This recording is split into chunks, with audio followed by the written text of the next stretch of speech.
Bonjour à tous et merci de vous être connectés aujourd'hui pour ce nouvel IFG Live autour donc d'une thématique pour la supply chain, donc l'omnicanalité, promesse client ou piège opérationnel pour la supply chain, animé aujourd'hui par Vanessa Jaume que je vais vous présenter. Moi, tout d'abord, je me présente, je suis Stéphanie Bonnet, je travaille à IFG Executive Education sur le campus de Paris-La Défense et je me ferai un plaisir de relayer vos questions à la fin de la présentation de Vanessa. Donc, quelques mots sur Vanessa, donc, qui est formatrice professionnelle, conférencière, elle a 25 ans d'expertise dans le secteur de la supply chain et des achats. Et donc, elle travaille à nos côtés à l'IFG sur le programme supply chain et achats, les consultantes en organisation. Et donc, nous avons le plaisir effectivement de la voir sur nos parcours et en accompagnement auprès de nos différents apprenants. Donc, son expertise est vraiment centrée autour du secteur industriel, mais ça peut être au sens large comme le secteur de l'automobile, en passant par la distribution, le secteur du retail. Donc, en fait, des sujets qui touchent vraiment les sujets de la supply chain et des achats. Donc, écoute, Vanessa, je te laisse démarrer sur ta présentation. Petit à petit, on a nos invités qui arrivent. Merci Stéphanie. Moi, j'ai le plaisir de voir certains de mes étudiants se connecter. Donc, ravie de revoir certains et de connaître de nouveaux participants. On a choisi avec l'IFG de vous parler de l'omnicanalité. L'omnicanalité, est-ce que c'est vraiment encore un sujet en 2026 ? En fait, le sujet n'est pas est-ce que l'omnicanalité est nécessaire ? C'est une nécessité et elle est déjà déployée.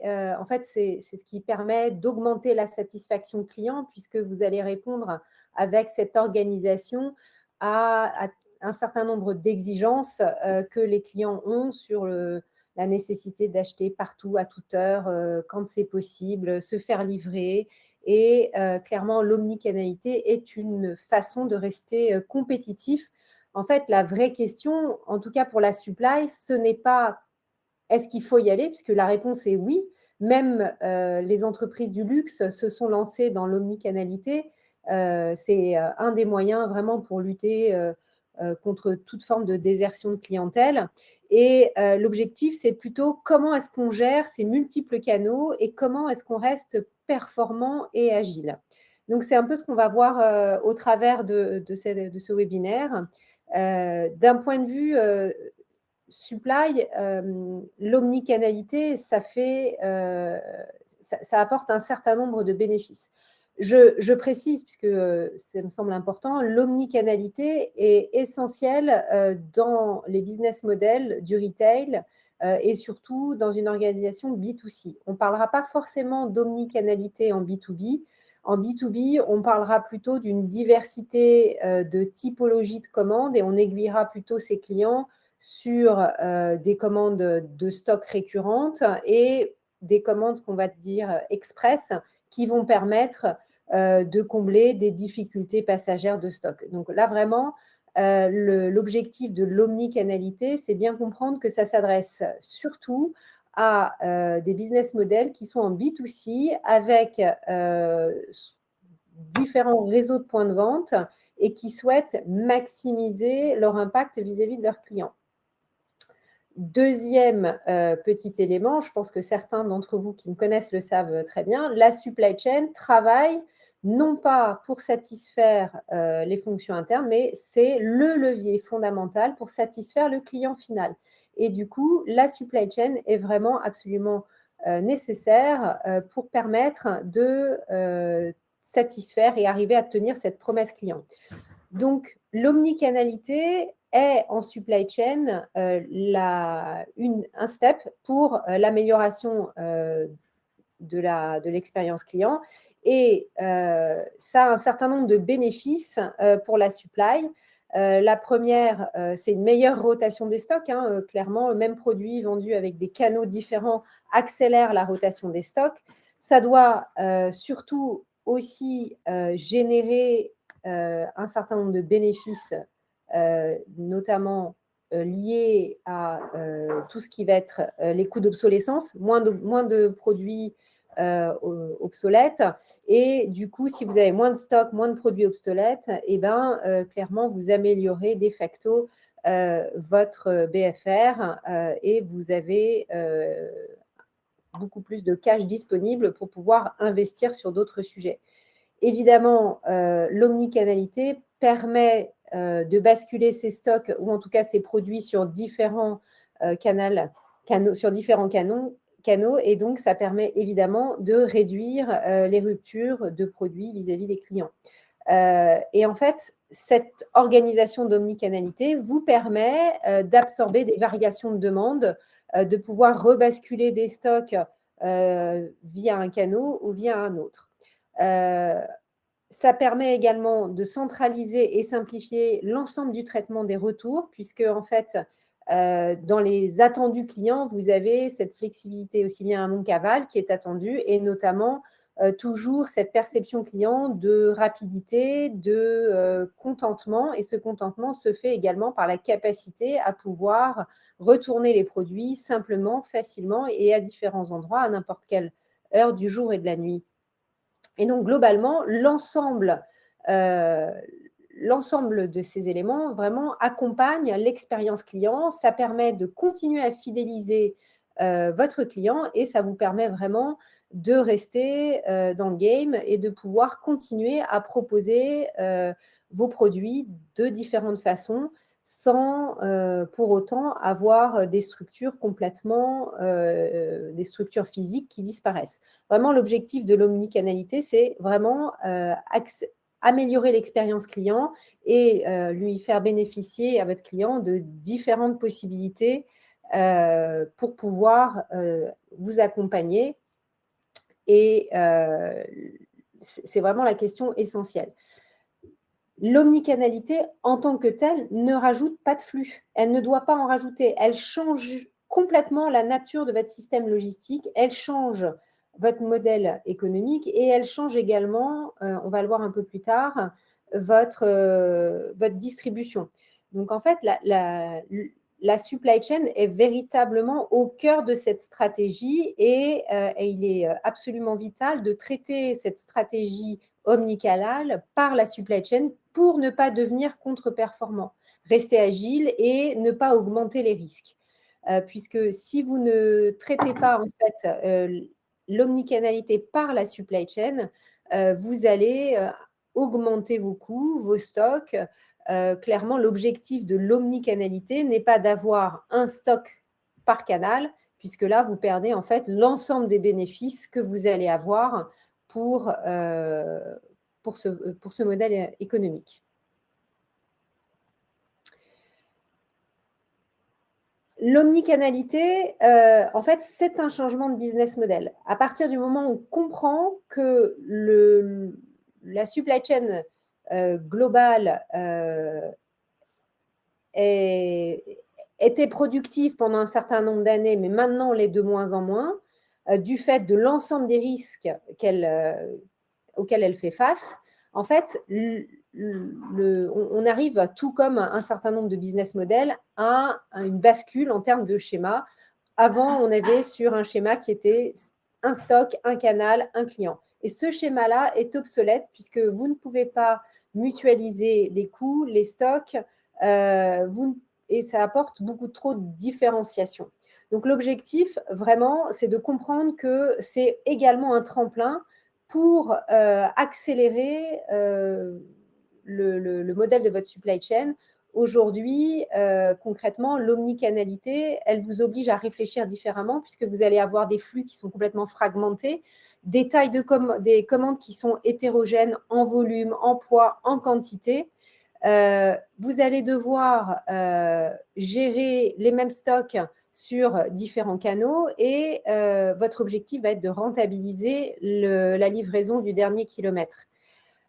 Donc, en fait, tout ça, c'est des enjeux qui sont liés à l'omnicanalité, auxquels s'ajoutent évidemment les risques actuels qu'on connaît, sachant que dans les risques majeurs qui pèsent sur la supply chain aujourd'hui, Vous avez les crises géopolitiques, hein, évidemment, qui ont un impact direct sur la tarification, sur les délais de livraison, sur l'approvisionnement.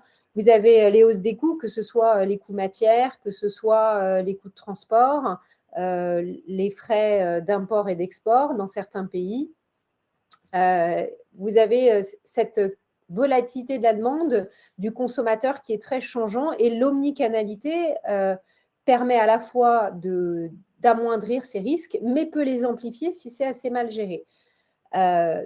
Donc, en fait, l'omnicanalité, c'est une véritable opportunité, mais c'est surtout un vrai projet de transformation. On ne peut pas appliquer l'omnicanalité comme un flux standard, mais c'est vraiment repenser l'ensemble du mode de fonctionnement pour pouvoir atteindre ces objectifs et pouvoir garantir cette performance qu'on attend de la supply chain. Alors, la question que vous vous posez, c'est très bien, mais du coup, quels sont finalement les enjeux de cette supply chain moderne dont je vous parle, puisqu'on n'est plus dans le… En fait, on est toujours dans les mêmes leviers, mais on est sur un triptyque qui est un peu différent, puisqu'en fait, on va parler d'une logistique qui a un triptyque un peu différent. Aujourd'hui, on va être sur un triptyque supply chain, résilience, impact, désirabilité. Et qu'est-ce que ça implique en fait? On l'a vu précédemment, hein, aujourd'hui, les supply chains sont soumises à de très nombreuses disruptions qui sont les retards, la volatilité des prix, des flux, la difficulté aussi d'approvisionnement de certaines matières. Et donc, à chaque fois, la supply doit se réinventer pour rester performante, pour rester agile. Et vraiment, la résilience, c'est le point clé des supply chains modernes qui n'était pas finalement celle d'il y a 4-5 ans. L'objectif, vraiment, c'est maintenir une continuité opérationnelle. Et pour pouvoir maintenir cette continuité opérationnelle, eh ben, il faut être innovant, novateur et être flexible. Toute cette partie où la supply chain était toujours rodée de la même façon, eh ben, aujourd'hui, pour pouvoir être résilient, la supply chain doit être beaucoup plus adaptative, et l'omnicanalité est une forme d'adaptabilité et vous permet d'être plus résilient aussi. Le deuxième point du triptyque de la supply chain moderne, c'est l'impact environnemental. Aujourd'hui, tout le monde a des objectifs, ou en tout cas tente à avoir des objectifs de réduction de son empreinte carbone. Et bien évidemment, plus de les 3/4 de l'empreinte carbone d'une entreprise, c'est lié à ses achats, c'est lié à son fonctionnement. Et dans ces achats particulièrement, il y a tout ce qui va être lié à la supply chain, et notamment le transport, qui est un des premiers impacts environnementaux qu'on va être amené à aller regarder. Et donc, la supply chain, évidemment, elle a d'autres sujets environnementaux à traiter, mais réduire l'empreinte carbone, parmi les différents leviers qui existent, le premier levier qui est regardé, c'est le transport, puisque c'est quand même celui qui est le plus émetteur et celui qui est le plus récurrent. Et enfin, la supply chain, elle doit être désirable, elle doit offrir une expérience client rapide, qualitative et, si possible, personnalisée. J'insiste sur le qualitative. En fait, les clients sont de plus en plus exigeants et on ne doit pas sacrifier la performance à cette désirabilité, et qualitative, puisque en fait, quand on livre un client, on ne souhaite pas représenter la livraison. Donc, il faut qu'il y ait un taux de performance, un taux d'acceptabilité, en tout cas un taux d'acceptation à la livraison qui soit extrêmement fort, et tendre à réduire le plus possible le taux d'échec à la première présentation. Donc, en fait, ce triptyque de la supply chain moderne suppose en fait une refonte, une façon de penser différemment sur la supply chain, et limiter les ruptures, limiter les modes de fonctionnement comme avant.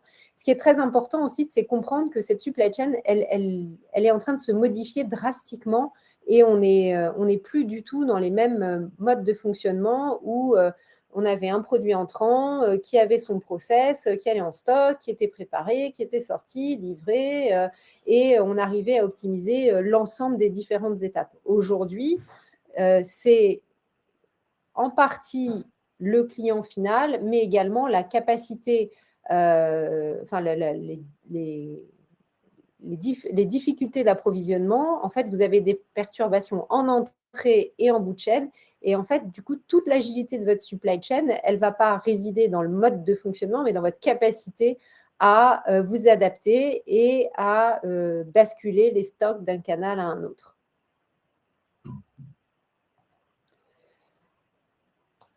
Alors, ce qu'on s'est dit depuis tout à l'heure, c'est que l'omnicanalité, finalement, c'est presque pas une décision, une question, en fait, mais la question, elles sont plutôt autour de comment est-ce qu'on fait pour organiser cette omnicanalité, pour qu'elle soit performante. Donc, on va se poser tout un tas de questions. Alors, je suis sûre que vous vous êtes dit, pourquoi est-ce qu'elle n'a pas marqué quel est le bon système d'information en première question? Parce que quelque part, le système d'information, ça doit être votre dernière préoccupation. Le système d'information est évidemment capital pour l'omnicanalité. C'est votre colonne vertébrale. Mais par contre, si vous n'avez pas posé les différentes bases de votre organisation en anticipé, vous allez lutter systématiquement contre ce système d'info et vous n'allez pas être dans la performance. Donc, parmi les questions qu'il faut se poser, c'est que faut-il automatiser dans l'entrepôt? Quand j'entends que faut-il automatiser, c'est quelle partie du flux faut-il automatiser? Est-ce la réception? Est-ce la mise en stock? Est-ce la préparation? Comment est-ce qu'on va déployer des stocks? Comment est-ce qu'on va basculer un stock sur un canal ou sur un autre canal? Comment est-ce qu'on va faire pour que ces stocks puissent être… comment est-ce qu'on va faire pour pouvoir, en fait, gérer nos stocks de façon efficiente et répondre à l'exigence d'un canal plutôt qu'à un autre? Est-ce qu'il va falloir externaliser tout ou partie de la préparation de commande? Quelle partie faut-il externaliser? Faut-il externaliser les exceptions? Faut-il externaliser le standard? Faut-il tout externaliser? Il y a aussi toute la question des arbitrages. Souvent, en cas de rupture, on a toujours cette difficulté entre qui servir en premier, quel client. Et en fait, ça, c'est le fondement également de la performance, c'est-à-dire en cas de rupture, quel est le canal, quel est le client que j'adresse en priorité et selon quelles règles. Si vous n'avez pas ces règles de priorisation, vous serez toujours en perpétuel arbitrage puisque l'omnicanalité multiplie vos points de sortie et multiplie les possibilités de rupture.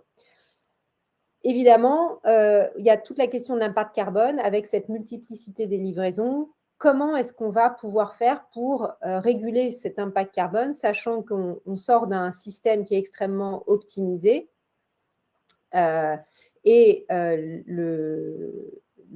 l'optimisation en fait, des livraisons est un véritable enjeu, puisque aujourd'hui, quand vous avez un flux standard avec une massification de la livraison, vous perdez toute cette massification de la livraison. Donc, la question va être, c'est comment est-ce que j'arrive à massifier mon transport? Est-ce que je fais des stocks déportés? Est-ce que je confie ma livraison à un tiers? Donc, en fait, toutes ces questions d'arbitrage doivent être traitées avant même le choix du système d'information. J'en profite pour répondre à la question de Santa qui nous pose la question: quelle est la part de l'IA dans l'omnicanalité et joue-t-elle un rôle prépondérant? L'IA va jouer un rôle important dans tout ce qui va être en fait l'étude analytique et particulièrement sur le schéma de distribution. Il y a ce point-là qui va vraiment être important, qui va vous aider à retravailler sur votre schéma de distribution et répondre à la question de la livraison. Et l'IA va également avoir un impact prépondérant sur toute la partie amont, sur quelles sont mes prévisions, comment je traite mes prévisions. Et en fait, l'analyse de ces prévisions est vraiment important puisque la prévision est par définition non connues. Mais par contre, l'IA, si elle va vous permettre d'essayer de détecter des trends, elle va être capable de vous aider à anticiper des phénomènes. Ceci étant, l'IA prédictive, dans tout ce qui va être prévision des ventes, est une aide à la décision et pas une finalité en soi.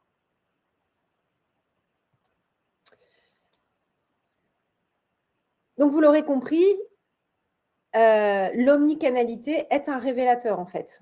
Avant même d'être quelque chose de performant, l'omnicanalité, vu que vous fragmentez en fait tous vos flux, en fait, c'est le plus gros révélateur des dysfonctionnements internes. Donc, c'est vraiment, si vous êtes amené à gérer des difficultés, eh ben, l'omnicanalité va faire en sorte que ces difficultés vous explosent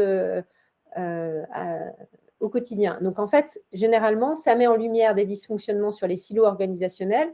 Quand vous avez d'un côté les objectifs commerciaux, de l'autre les objectifs marketing et enfin les objectifs transport qui ne sont pas toujours alignés. Le deuxième dysfonctionnement auquel on va très vite faire face, c'est les SI historiques et non flexibles. Concrètement, aujourd'hui, si vous êtes organisé dans une supply chain traditionnelle, normalement, votre stock, il est à un tel endroit et il est valable pour un seul flux. Si vous avez besoin de faire des transferts de stock, adapter votre stock, réserver des stocks, si vos SI ne le permettent pas, vous perdez votre flexibilité sur l'omnicanalité. L'omnicanalité, elle vous expose à des arbitrages qui ne sont pas tranchés. Si vous n'avez jamais fait, à un moment donné, vous allez être amené à choisir entre le coût, la qualité de service, comment est-ce que je satisfais mon client et mon impact environnemental, carbone, quel qu'il soit. Et des fois, en fonction de certains clients, vous n'allez pas avoir le même arbitrage. Pareil, si vos rôles d'arbitrage ne sont pas écrits, tranchés, partagés, vous allez perdre du temps et beaucoup d'efficacité. Je viens d'en parler, mais l'absence de gouvernance claire et collégiale est un frein majeur à la performance de l'omnicanalité. Les processus, c'est indispensable pour savoir ce qu'on doit faire à quel moment. La formation des équipes à ces processus est évidemment importante. Et enfin, l'absence de SNOP et de prévision sont des éléments absolument clés dans les dysfonctionnements. Si vous n'êtes pas en mesure de discuter avec Operations and Sales, avec la demande prévisionnelle, avec les appros, vous n'arriverez pas à gérer cette multiplicité de flux. Je rappelle, l'omnicanalité, ça démultiplie vos flux et ça démultiplie la variété de commandes que vous allez avoir. Donc, l'agilité dont vous allez devoir faire preuve nécessite d'être bien structuré en amont et pas au cas par cas. Donc, on l'a bien compris, il y a un certain nombre de facteurs clés de succès dans un projet d'omnicanalité, ou en tout cas, il n'est jamais trop tard pour se poser ce genre de questions. Le premier facteur clé, c'est la gouvernance et l'alignement des objectifs. Concrètement, il faut absolument travailler ensemble, rôle, responsabilité, avoir en fait des rituels communs pour échanger et l'impair qu'il ne faut absolument pas faire, c'est demander à l'IT de trancher pour vous. L'IT est votre accompagnant dans l'omnicanalité. C'est lui qui va vous développer toutes les fonctionnalités dont vous avez besoin, mais ne demandez pas à l'IT de trancher pour vous. Ça doit être l'opérationnel qui doit pouvoir trancher. Et vous devez pouvoir discuter justement autour de rituels communs entre supply chain, commerce, réseau de vente et IT pour pouvoir faire des arbitrages. Il faut absolument aligner en fait l'ensemble des départements pour satisfaire et en vue de satisfaire le client. La collaboration transverse, si vous n'étiez déjà pas convaincu, j'espère l'avoir fait maintenant. Il faut également favoriser des équipes pluridisciplinaires avec des processus partagés. Donc, concrètement, qu'est-ce que ça veut dire? Ça veut dire qu'en supply chain, on va probablement aussi avoir des compétences qui sont un peu plus IT, qui sont un peu plus commerce, un peu plus réseau de vente, pour justement améliorer, apporter de la fluidité dans la compréhension des attentes de chacun des services. Et à l'inverse, avoir des supports IT qui sont passés par des fonctions supply chain pour pouvoir aider à mieux décrypter la phrase « Ah, mais oui, mais le transporteur, il est arrivé en retard. » Alors, OK. Mais accompagner en fait les opérationnels dans la compréhension des problématiques, ça passe aussi par des équipes multidisciplinaires, multiculturelles et multitechnicité. Concrètement, on est d'accord que la data est indispensable. Connecter les outils, les connaître et surtout aller au-devant de nouvelles technologies, c'est très important, tout en gardant en tête que ce n'est pas parce que l'outil vous permet de faire 75 000 reporting que vous en aurez systématiquement besoin. Donc, le besoin doit tirer en fait le choix de l'outil et non pas l'inverse, c'est-à-dire ce n'est pas l'outil qui doit s'adapter à votre besoin. L'un des points essentiels qu'on a assez rarement, c'est des procédures d'escalade. Une procédure d'escalade, c'est qu'est-ce qui se passe si le plan A n'a pas fonctionné, le plan B, qui tranche en cas de désaccord entre les différents services et quels sont nos scénarios de gestion de crise. Quelles sont les priorités, qui on sert en premier, est-ce qu'on dessert la totalité du stock à un canot ou à une boutique ou à une typologie de client. Donc, ces arbitrages-là doivent d'avoir été faits en amont. Et donc, avoir des règles d'arbitrage statuées, connues, partagées entre coût, délai, image versus marque, client final versus réseau. En fait, ce n'est pas un problème d'avoir des arbitrages. Ce qui est nécessaire, en revanche, c'est de les avoir connues, écrites et partagées parmi tous les acteurs. La supply chain adaptative, le point essentiel en fait dans l'omnicanalité, c'est que votre goulet d'étranglement, ce n'est plus le stockage, mais la préparation de commandes. Puisque vous allez avoir, ce que je vous ai dit, c'est-à-dire la fragmentation des commandes, et donc vous allez avoir une multiplicité de commandes, et donc ça va augmenter votre préparation de commandes, alors qu'avant, vous aviez plutôt peut-être que des préparations beaucoup plus consolidées. Donc en fait, votre performance va être axée sur la préparation de commandes et surtout, en fait, ça va devenir votre goulet d'étranglement en fonction des horaires de départ de vos transporteurs. Et donc, il y a tout un tas de questions à se poser sur comment on automatise certaines tâches répétitives, jusqu'à quel point on les automatise. Et pour automatiser de la préparation de commandes, quel est mon volume prévisionnel et quelles sont mes projections de vente à horizon 3, 4, 5 ans. Qu'est-ce que j'externalise ou pas? Est-ce que c'est partiel, complet? Donc vraiment, c'est vraiment la vraie différence sur l'omnicanalité, c'est ça en fait, c'est que vous déportez votre goulet d'étranglement à un autre point de votre supply.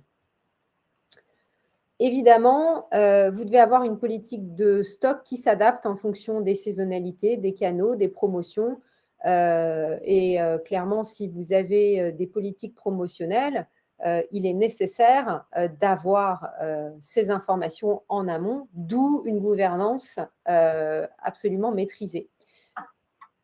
Avoir des SI flexibles, ça veut dire que je vous parlais d'avoir des équipes pluridisciplinaires avec des compétences différentes.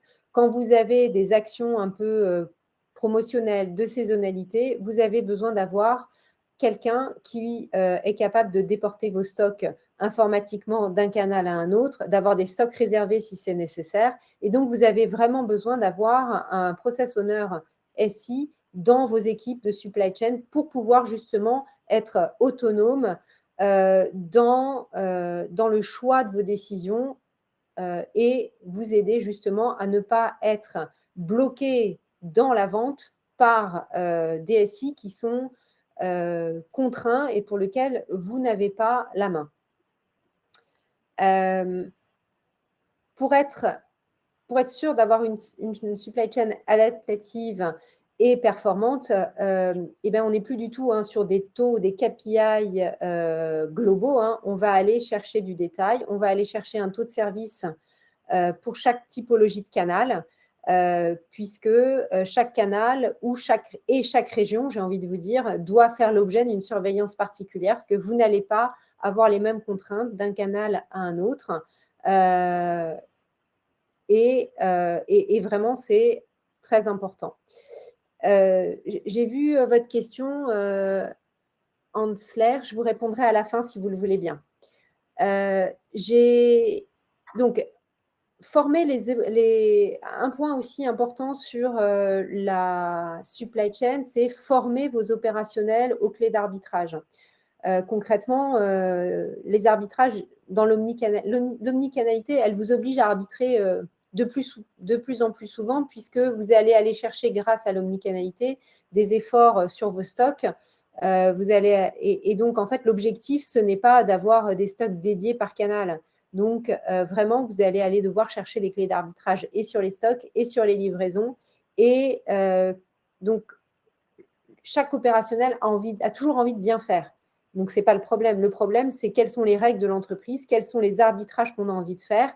Et quand on doit arbitrer sur de l'image versus du délai, clairement, il faut que ce soit limpide pour tout le monde pour que vous ne perdiez pas de temps sur des choses qui vont générer de la rupture ou qui vont générer des problématiques supplémentaires. Et évidemment, sur les systèmes d'info, il vous faut des systèmes d'info intégrés le plus possible, des ERP, des CRM, la gestion des retours aussi. Et l'objectif, c'est d'avoir une vue unifiée des données clients, des produits et des commandes. Donc, le système informatique, le système d'information, il est capital. Mais ce n'est pas votre première question. Ce n'est pas quel système d'info je vais mettre en place. C'est quelles sont les fonctionnalités que je vais attendre de mon système d'information? Quelles sont les évolutions dont je vais avoir besoin? Et qu'est-ce qui dysfonctionne aujourd'hui? Et comment est-ce que mon système d'info peut m'aider à… comment est-ce que le système d'info peut m'aider à justement supprimer ces difficultés du quotidien? Et enfin, le schéma de distribution, très souvent, le schéma de distribution, c'est comment dirais-je, c'est presque un parent pauvre de la supply où il n'est pas toujours bien étudié puisqu'on confie cette prestation à un tiers généralement. Et pour autant, ça devient quand même une clé de performance. Son schéma de distribution, ça doit en fait se maîtriser au même titre que son schéma de flux interne. Et avec l'omnicanalité, vous n'avez plus cette massification, départ d'un point A, livraison d'un point B. Donc, vous avez en fait une démassification de vos flux, vous avez des délais beaucoup plus courts, beaucoup plus contraints, une dispersion géographique. Donc, concrètement, en fait, votre schéma de distribution, en fait, vous devez le réétudier et pas de façon empirique, mais vraiment de façon régionale, parce que les régions, les pays ne sont pas desservis de la même façon. Vous n'allez pas avoir le même schéma de distribution pour des livraisons en ville contraints par le trafic ou contraints par les horaires que vous allez avoir dans des zones un peu plus rurales. Vous n'allez pas avoir la même modalité de livraison si vous livrez dans un locker. Donc, en fait, il y a tout ce schéma qu'il faut vraiment reprendre de bout en bout. Et surtout, le deuxième point, c'est de travailler avec des prestataires qui sont connectés, avec lesquels vous pouvez interconnecter la data. Vous allez avoir du tracking, du suivi en temps réel, de la RFID, enfin toutes les technologies qui vont vous permettre de traquer votre colis, puisque le client final, lui, ce qu'il veut, c'est son bien le plus rapidement possible. Alors évidemment, la notion de rapidité, elle est quand même assez compliquée à gérer et elle est assez à l'encontre du triptyque impact environnemental. Donc, en fait, l'équilibre est quand même pas simple à trouver et c'est la raison pour laquelle le schéma de distribution est indispensable. Vous allez devoir travailler avec les transporteurs sur les modes de transport les plus adaptés. Comme je le disais, une livraison en centre-ville, vous allez probablement choisir un prestataire qui va être en décarboné, en transport décarboné, puisque l'impact du dernier kilomètre, c'est quand même celui qui est le plus émetteur en CO2. Donc, c'est vraiment, c'est vraiment important de comprendre que là aussi, la diversité, elle prend tout son sens, et c'est ce qui va rendre à la fois la performance, c'est ce qui va rendre aussi, c'est ce qui va vous permettre d'avoir une meilleure expérience client, et c'est aussi ce qui va vous poser un certain nombre de problèmes s'il n'est pas étudié, puisque vous perdez en fait votre atout phare qui était la massification des flux.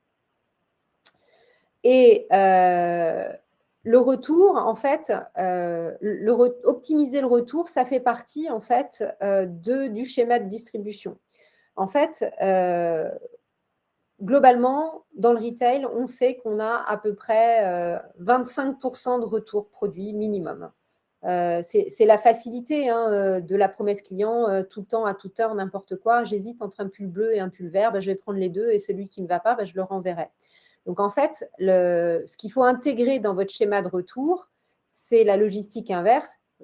Partez du principe que quasiment 25%, dans le meilleur des cas, 25% de vos produits vont avoir le schéma retour. 25%, ce n'est pas rien. Donc, c'est pareil. Vous devez réétudier votre schéma retour au même titre que votre schéma de distribution au démarrage. Et pour répondre à votre question, comment assurer la satisfaction client? Et en fait, la satisfaction client, c'est très simple, c'est lui offrir la même possibilité de retourner aussi facilement le produit. Mais par contre, ça sous-tend que vous ayez dans vos systèmes d'info le moyen de faire en sorte que le client puisse très facilement déclarer son retour sur une plateforme, que ça génère en fonction de son retour la commande de retour, qu'il puisse le déposer dans un des points que vous livrez régulièrement pour pouvoir justement optimiser votre trajet retour en partant, en récupérant en fait vos produits retour. Et la logistique reverse, elle prend tout son sens ici en fait. Et vraiment, ça doit être une partie intégrante de votre schéma de distribution. Si vous étudiez votre retour produit post mise en place de votre schéma de distribution, ça va vous coûter aussi cher que des flux spécifiques. Donc, clairement, il faut bénéficier de votre modèle pour pouvoir regarder quelle est la meilleure option. Dans les différentes options possibles pour les retours clients, il y a les retours en magasin ou les retours en locker qui peuvent être des points possibles. Après, il faut bien distinguer deux choses, et j'insiste sur ce point-là. Il faut distinguer le retour physique du produit et le geste commercial, ou en tout cas le retour financier, le remboursement client du produit, qui sont deux choses complètement différentes. Et ça aussi, ça fait l'objet d'un certain nombre d'arbitrages que vous devez faire en amont. Certaines entreprises choisissent de rembourser le client quoi qu'il arrive, d'autres pas, d'autres appliquent des décotes, d'autres font payer les frais de retour. Donc, il y a bien deux choses différentes à distinguer. Il y a le schéma de flux retour et comment est-ce que physiquement on va traiter ce retour dans les entrepôts, et la politique commerciale. Donc, si vous n'étiez pas convaincu par le facteur numéro 1 qui était avoir une gouvernance claire, j'espère que ça vous aura convaincu. Et enfin, dans le schéma de distribution, mettre en place des KPI par mode de transport, c'est indispensable. Tout à l'heure, je vous parlais des taux d'échec à la première livraison. Pareil, on est sur des taux d'échec en moyenne à 40 à 50% quand on présente le colis à domicile.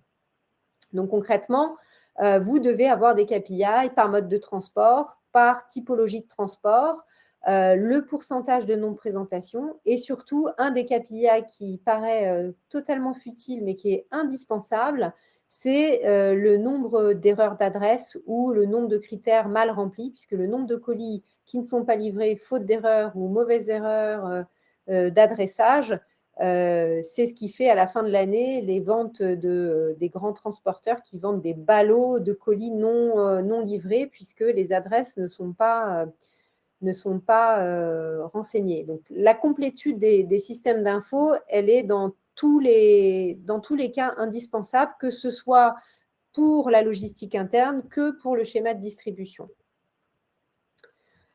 En conclusion, je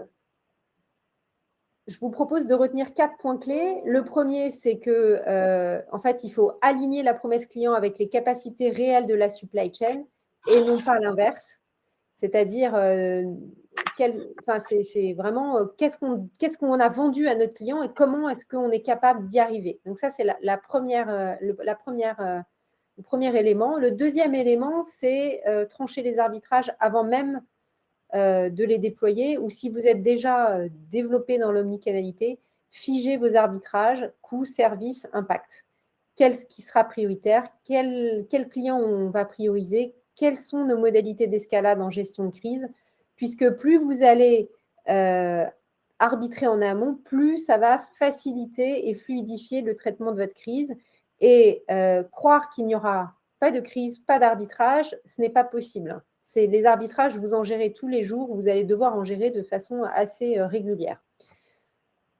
Il faut piloter l'omnicanalité comme un système avec des indicateurs transverses, que ce soit et la livraison et la supply, mais aussi avec le commerce, le marketing, le pilotage des campagnes de promotion, tout ce qui va être vraiment lié à l'omnicanalité.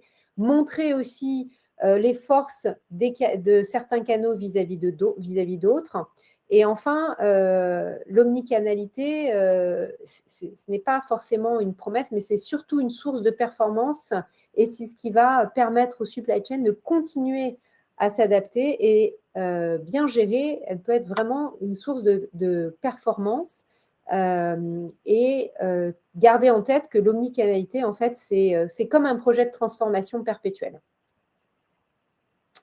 Stéphanie, j'en ai fini avec… oui, tout à fait. Oui.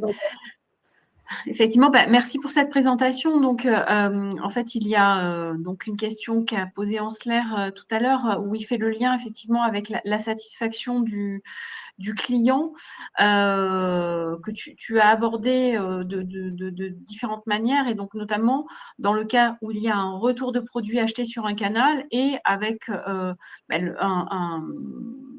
un retour sur un autre canal.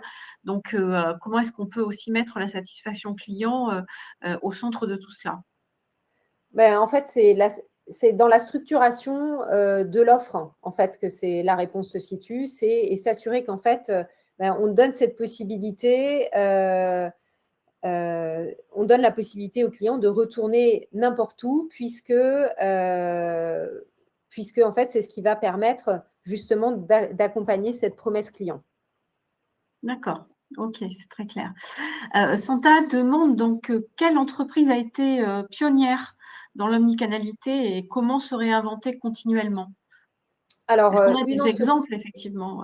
Alors, des exemples d'entreprises sur l'omnicanalité, vous en avez beaucoup. Vous avez, par exemple, Boulanger, Darty, vous avez tout le secteur de l'habillement Ouais. qui aujourd'hui, si vous allez en boutique, pour ceux qui vont, en tout cas, moi, c'est mon cas en tout cas, mais quand vous allez en boutique, si vous réfléchissez, s'il n'y a pas un produit en rayon, le premier réflexe maintenant des vendeurs et des vendeuses, c'est de regarder sur les stocks centraux, voir s'il y a un autre produit disponible dans un magasin à proximité où ils vous proposent en fait de pouvoir vous livrer sous 24-48 heures si vous le souhaitez, ou voire même chez vous en fait.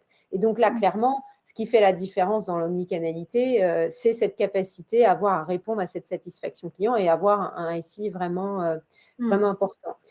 Et la deuxième partie de la question, alors les entreprises pionnières, donc il y a tout ce qui est textile, habillement, et je réponds en même temps à Marianne, un case study associé. J'ai envie de vous citer l'exemple de Célio, entreprise de prêt-à-porter qui a complètement optimisé son entrepôt et qui en même temps racheté la marque Camailleux et qui sont venus Bicélio et Bicamailleux. Là, clairement, on est sur de l'omnicanalité, Et c'est un beau case study parce que quand ils ont racheté en fait la marque, ils avaient déjà en fait des capacités largement supérieures à ce qu'ils avaient et ça leur a permis en fait d'intégrer cette marque. Donc ça rajoute de la référence, ça rajoute de la diversité, ça rajoute tout un tas de choses.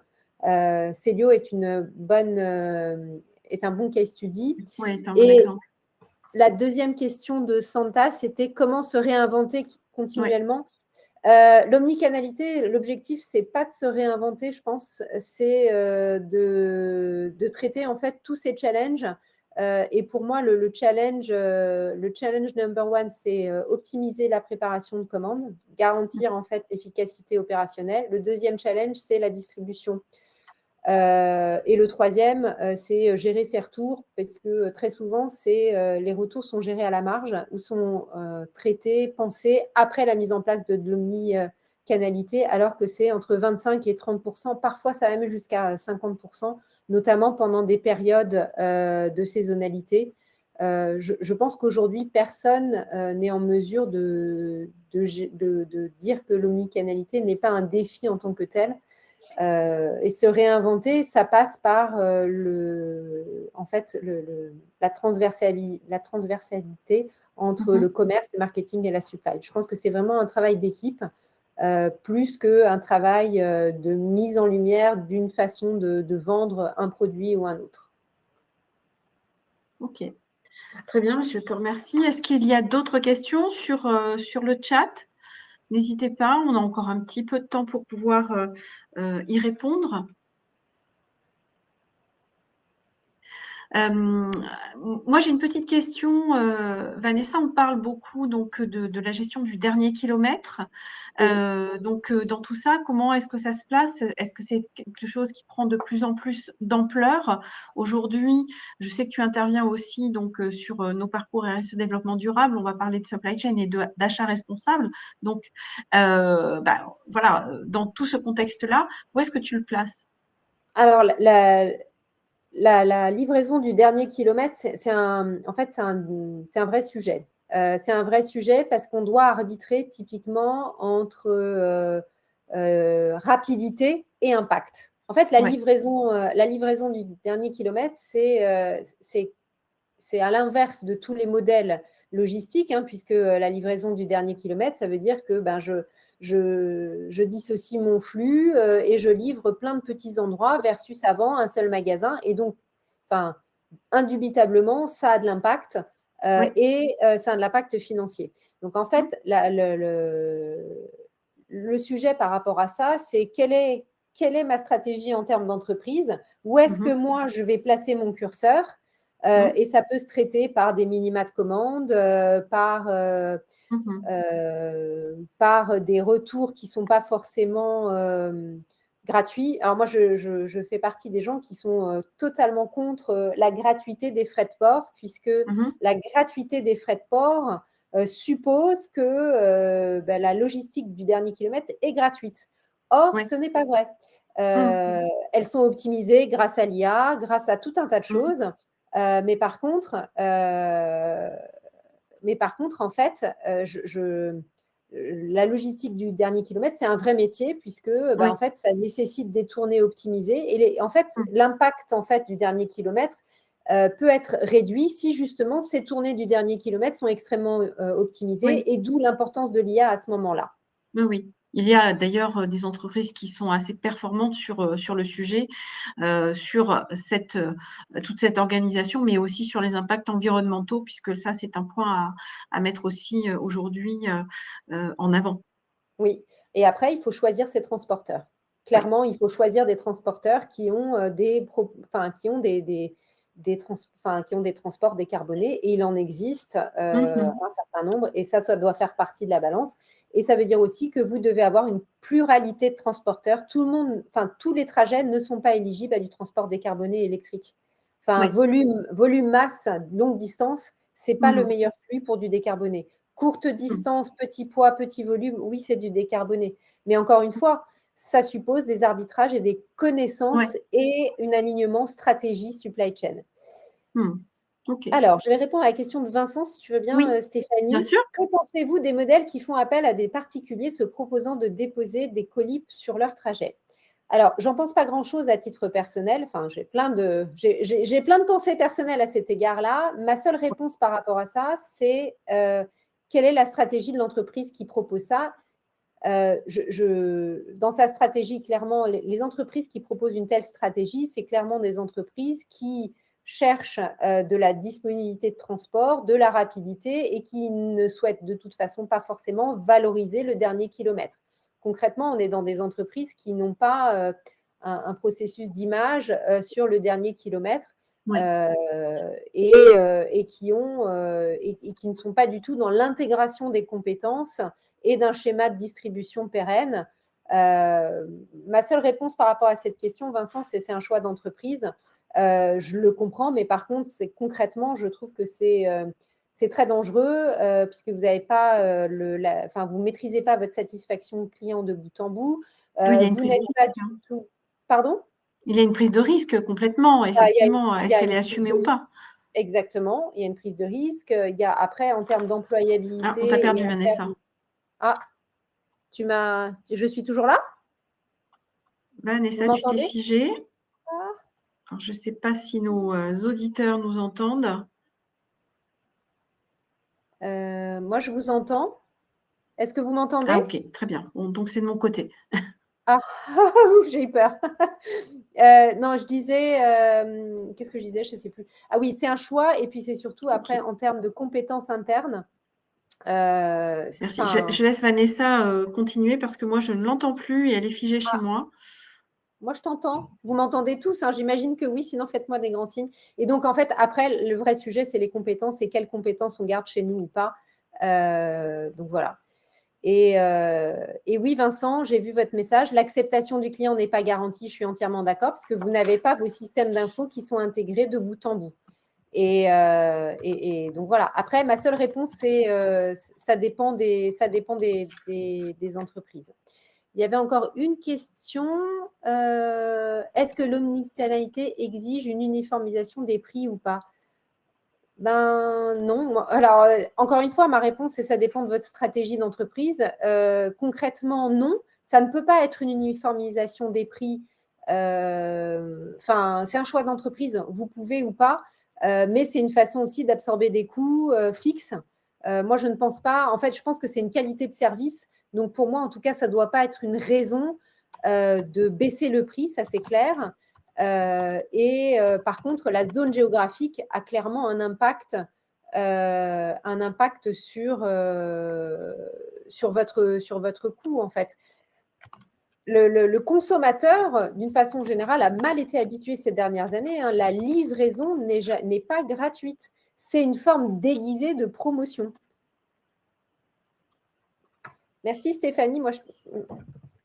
Alors, est-ce que vous m'entendez toujours? Parfait. Est-ce que j'ai répondu à toutes vos questions?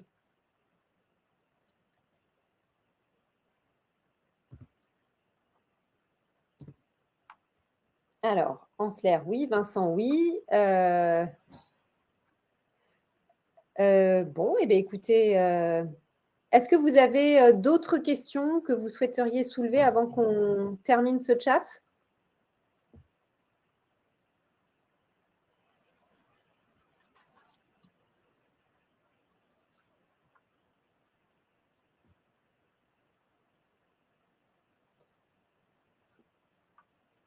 Est-ce qu'on pourra avec oui, il y aura un enregistrement qui sera, enfin le live sera mis sur YouTube, si je ne m'abuse, Stéphanie, c'est bien ça? Un petit pouce. Et je suis sûre à 99% que ce sera transmis sur YouTube dans quelques jours, en tout cas.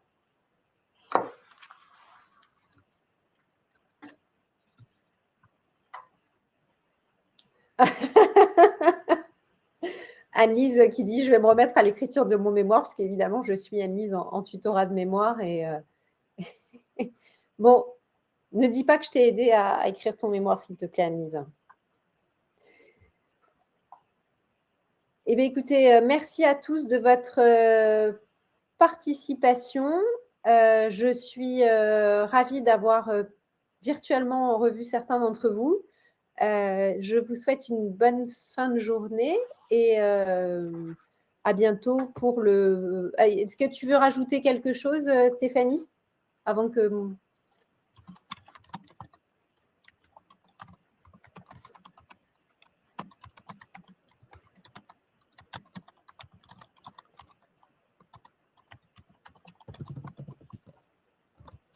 Eh bien, merci à tous. Passez une excellente journée et il y aura certainement d'autres lives que l'IFG mettra en place. Vous serez tenus informés. Et bonne continuation. Au revoir.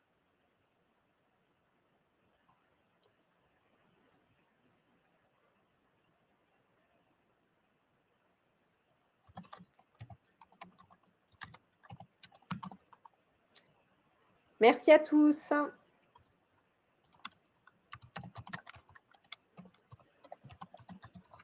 Tu m'entends toujours pas, Stéphanie? Non, non.